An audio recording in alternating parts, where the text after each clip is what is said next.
Ramya, E D അന്വേഷണത്തെ രാഷ്ട്രീയപരമായി നേരിടാമെന്നാണ് മുൻ മുഖ്യമന്ത്രി പിണറായി വിജയൻ പറഞ്ഞത്. അത് വെറും രാഷ്ട്രീയ പാപ്പരത്തമാണെന്നാണ് ഇപ്പോൾ കെ സുരേന്ദ്രൻ പറഞ്ഞത്. കെ സുരേന്ദ്രൻ ഇന്ന് വിമർശനങ്ങൾ കൊണ്ട് ആഞ്ഞടിക്കുകയായിരുന്നു CPM-നെയും ഇപ്പോഴത്തെ പ്രതിപക്ഷ നേതാവ് പിണറായി വിജയനും ഒക്കെ. എങ്ങനെയാണ് അദ്ദേഹത്തിന്റെ ഇന്നത്തെ പ്രതികരണത്തെ നമുക്ക് വിലയിരുത്താനാകുന്നത്?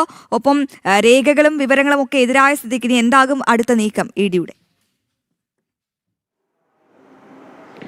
തീർച്ചയായും അശ്വതി, ദേശീയ സെക്രട്ടറിയെ തിരഞ്ഞെടുത്ത ശേഷം കെ സുരേന്ദ്രൻ്റെ ആദ്യ പ്രതികരണമായിരുന്നു ഇന്ന്.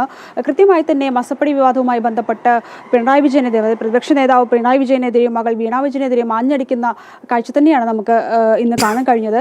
കാരണം ഈ കേസ് കൃത്യമായി തന്നെ ആദ്യഘട്ടം മുതൽ തന്നെ പിണറായി വിജയൻ എടുത്ത നിലപാടുണ്ടായിരുന്നു. എൻ്റെ കൈകൾ ശുദ്ധമാണ്, മടിയിൽ കനമുള്ളവനെ പേടിക്കേണ്ടതുള്ളൂ എന്നുള്ള നിലപാട് തന്നെയായിരുന്നു ആദ്യഘട്ടം മുതൽ ഈ കേസുമായി ബന്ധപ്പെട്ട് പിണറായി വിജയൻ സ്വീകരിച്ചിരുന്നത്.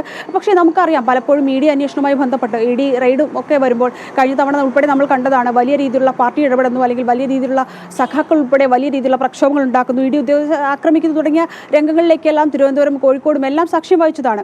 പക്ഷേ ഇത് തന്നെയാണ് ഈ നിലവിൽ ഇപ്പോൾ കെ സുരേന്ദ്രൻ ചോദിച്ചു വയ്ക്കുന്നത്. കാരണം മടിയിൽ കനമില്ലെങ്കിൽ, തൻ്റെ കൈകൾ ശുദ്ധമാണെങ്കിൽ എന്തിനാണ് പേടിക്കുന്നത്? ഇതിനെ രാഷ്ട്രീയപരമായിട്ടല്ല നേരിടുന്നത്. കാരണം ഇതിൽ പാർട്ടി ഇടപെടില്ല. കൃത്യമായി പറയുകയാണെങ്കിൽ പിണറായി വിജയൻ മുഖ്യമന്ത്രിയായിരിക്കെ ആണ് ഇത്തരത്തിലുള്ള എല്ലാ ഇടപാടുകളും നടന്നിട്ടുള്ളത്. മകൾ വീണ വിജയൻ കൃത്യമായി തന്നെ ഈ ഒരു കേസുമായി ബന്ധപ്പെട്ട് ഹവാല ഇടപാടുകളുടെ വലിയ രീതിയിലുള്ള കള്ളപ്പണം ഒഴുകിയിട്ടുണ്ട്. ഇതിന്റെ രേഖകളുടെ അടിസ്ഥാനത്തിൽ മാത്രമാണ് ഈ അന്വേഷണം പുരോഗമിച്ചുകൊണ്ടിരിക്കുന്നത്. കഴിഞ്ഞ തവണ ഇത്തരത്തിൽ ഇ ഡി റെയ്ഡുമായി ബന്ധപ്പെട്ട് തന്നെയാണ് വീണ വിജയന്റെ ഡയറിക്കുറിപ്പുകൾ നിമിത്തത്തിലെ പേരുകൾ, അതായത് ഇപ്പോൾ നമുക്ക് കോഴിക്കോട് കഴിഞ്ഞ ദിവസം ഉണ്ടായ ഇ ഡി റെയ്ഡ് വരെ നമുക്കറിയാം. കാരണം മുഹമ്മദ് റിയാസിന്റെ സുഹൃത്തുക്കളിലേക്ക് കൂടി ഈ പരിശോധന എത്തിയിരുന്നു. ഇത്തരത്തിലുള്ള എല്ലാ പരിശോധനകളും പുരോഗമിക്കുകയാണ്. അപ്പോൾ ഇത്തരത്തിൽ ഇതിനെ രാഷ്ട്രീയപരമായി നേരിടും എന്ന് പറയുന്നത് പാപ്പരത്തം തന്നെയാണ്. ഇതിനെ കൃത്യമായി